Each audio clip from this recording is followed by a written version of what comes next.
Saudara, kita masuk di segmen Sapa Dunia untuk informasi mancanegara bersama saya Nanda Aprilia.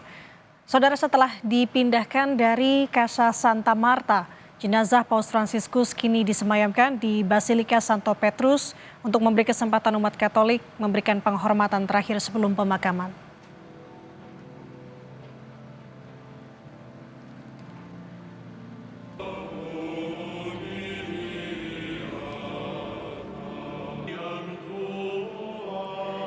Jenazah Paus Fransiskus yang terbaring dalam peti terbuka dibawa dari kapel Casa Santa Marta, kediamannya selama menjalani misi kepausan di Vatikan ke Basilika Santo Petrus. Setelah upacara keagamaan, saudara, umat Katolik yang berziarah dan masyarakat umum diizinkan untuk mengunjungi mendiang Paus hingga jam 7 malam pada Jumat 25 April.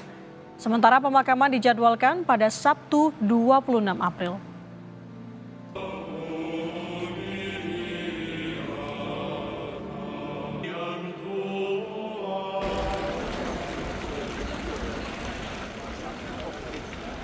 Basilika Santa Maria Maggiore akan menjadi tempat peristirahatan terakhir pemimpin tertinggi Gereja Katolik sekaligus Kepala Negara Vatikan, Paus Fransiskus. Dalam pesan yang ia tulis Juni 2022, Paus Fransiskus minta agar ia dimakamkan di Basilika Santa Maria Maggiore di Roma, Italia. Basilika Santa Maria Maggiore adalah salah satu dari 4 basilika kepausan di Roma, sekaligus gereja Santa Maria terbesar di kota itu.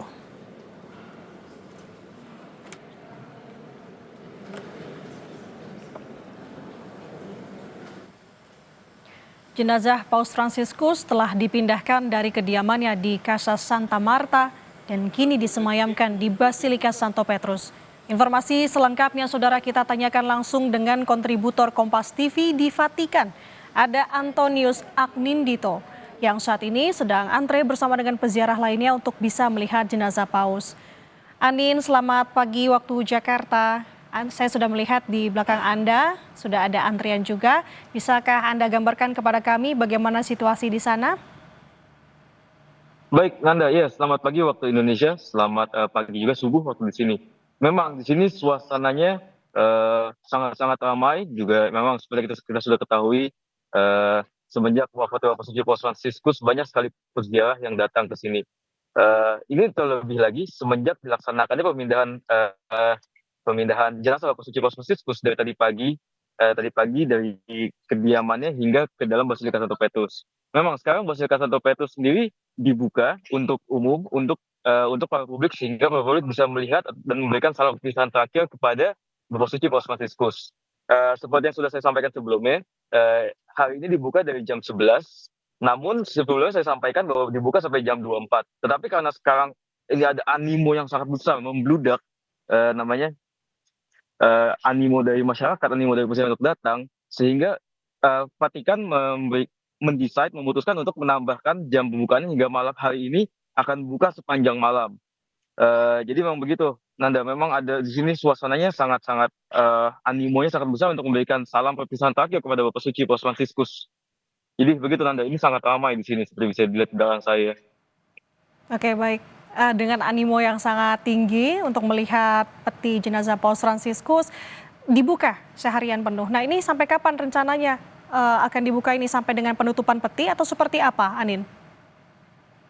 Baik, Nanda, memang rencananya adalah Bapak Suci Paus Fransiskus atau jenazah beliau bisa dikunjungi atau bisa diberikan salam terakhir oleh para peziarah hingga hari Jumat pukul 7 malam setempat sini.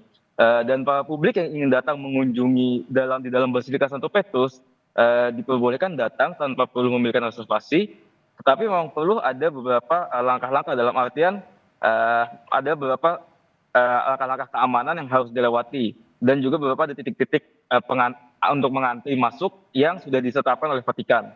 Jadi di sini selama ini saya sudah mendapatkan informasi dari relawan setempat bahwa ada tiga utama titik untuk memasuki Basilika Santo Petrus. Yang pertama ada di sebelah utara, yang lain ada di sebelah tengahnya melalui Via della Conciliazione, yang sisi lainnya adalah di sisi seberangnya utara, sisi selatan.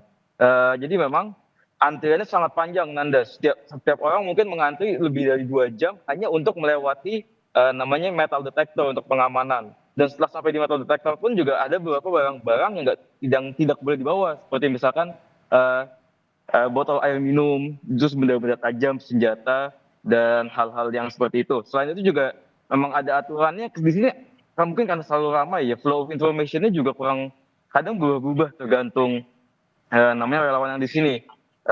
Tapi dari informasi yang saya dapatkan, memang tidak boleh juga membawa tripod ke dalam basilika, kecuali memiliki izin khusus. Jadi memang orang-orang dan para peziarah yang datang ke sini, sebagian besar tidak membawa benda-benda tersebut, karena memang tidak boleh. Tadi juga di luar botol-botol semua disita, botol besi maupun botol plastik. Begitu, Nanda. Oke, terlihat juga sebenarnya dari Anda yang tidak membawa tripod, ini menggambarkan bagaimana pengamanan di sana, Iya. meskipun dengan memang antusias tadi yang cukup ramai. Nah, Anin, bisakah Anda jelaskan kepada kami nanti alurnya seperti apa, karena kesempatan untuk bisa melihat peti dan Paus Fransiskus sampai dengan hari Jumat nanti, karena di hari Sabtunya sudah harus dibawa ke Basilika Santa Maria Maggiore. Nanti seperti apa alurnya, Anin? Iya, betul. Memang untuk setiap publik atau peziarah yang ingin datang mengunjungi Basilika Santo Petrus untuk berikan salam terakhir kepada Bapak Suci Paus, alurnya adalah pertama memang harus mengantri melalui titik-titik yang tadi saya sebutkan itu. Ada kurang lebih 3 atau 4 titik utama. Titik itu melalui yang salah satunya ada di pintu utara, selain itu di pintu utama depan melalui Via della Conciliazione, dan di sisi selatan. Itu begitulah informasi yang saya dapatkan. Memang di situ ada antriannya sangat-sangat panjang, Nanda. Kurang lebih bisa sampai 2 jam hanya untuk mengantri masih di luar. Baru setelah masuk ke dalam melalui metal detector itu ada pengamanannya, tadi saya sudah sampaikan. Setelah itu juga di dalam masih mengantri lagi, Nanda. Jadi kurang lebih memang karena animo sangat-sangat luar biasa, dan ya kurang lebih mungkin dari pertama kali datang hingga sampai di depan jenazah Bapak Suci Paus Fransiskus mungkin kurang lebih butuh waktu 2 sampai 3 jam. Begitu, Nanda, untuk para peziarah yang ingin mengunjungi. Animo luar biasa dari masyarakat untuk bisa melihat peti jenazah Paus Fransiskus di Basilika Santo Petrus. Terima kasih kontributor Kompas TV di Vatikan, Antonius Anindito, melaporkan dari sana. Sehat selalu, Anin. Kita ke informasi lainnya, Saudara. Kebakaran menghanguskan truk besar di dekat Demote, Indiana, Amerika Serikat. Polisi mengatakan trailer ini mengangkut kaleng berisi bahan yang mudah terbakar, namun tidak menyebutkan jenis BBM yang diangkut. Dari penyelidikan awal, polisi menemukan kerusakan mekanis pada bagian traktor truk yang menyebabkan kebakaran, yang kemudian membakar trailer. Pengemudi truk selamat dari insiden ini.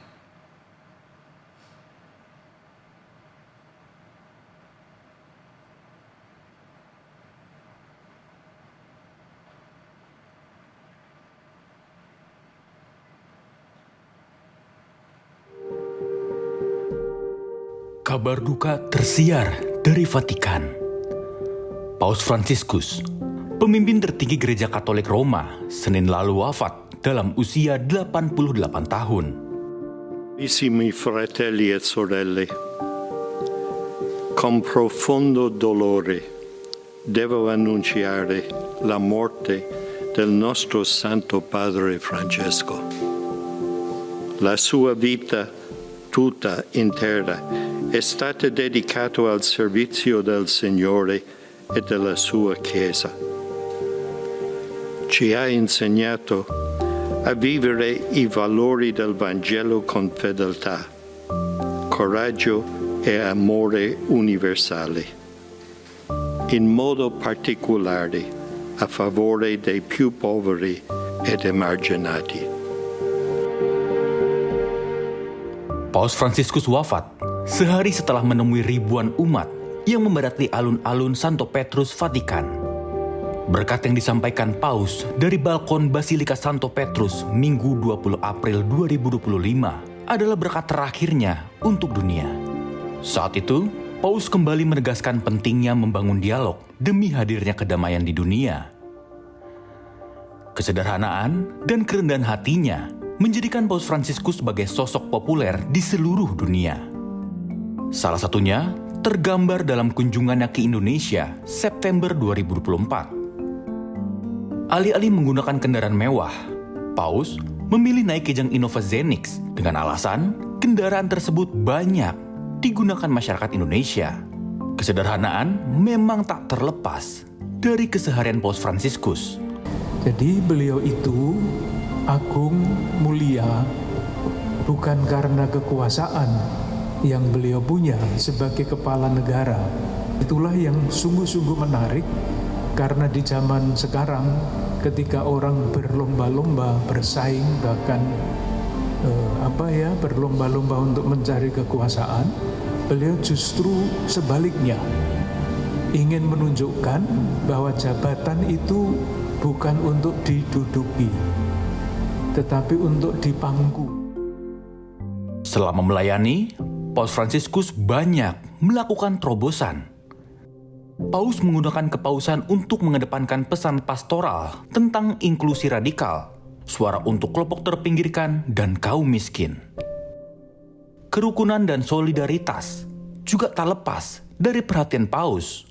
Saat di Indonesia, Paus Fransiskus bahkan memuji semboyan Bhinneka Tunggal Ika. Che ospitate la più grande miniera d'oro del mondo, sappiate che il tesoro più prezioso è la volontà che le differenze non diventino motivo di conflitto, ma si armonizzano nella concordia e nel rispetto pacifico. L'armonia, questo che voi fate. Bhinneka Tunggal Ika, uniti nella diversità. Grazie. Sepanjang pelayanannya, Paus Fransiskus meninggalkan banyak sekali warisan pemikiran. Salah satunya, pandangan Paus soal korupsi. Kata-kata Paus Fransiskus itu tidak untuk bangsa Indonesia, tetapi untuk korupsi pada umumnya. Luka-luka bernanah. Akibat korupsi ini merupakan dosa berat yang berteriak ke surga. Karena luka itu merongrong dasar-dasar kehidupan pribadi dan masyarakat. Sampai akhir hayat, Paus Fransiskus tak henti menyuarakan pemikiran-pemikiran universal, seperti perdamaian, berpihak pada orang miskin, melawan kekerasan, dan kepedulian pada lingkungan hidup.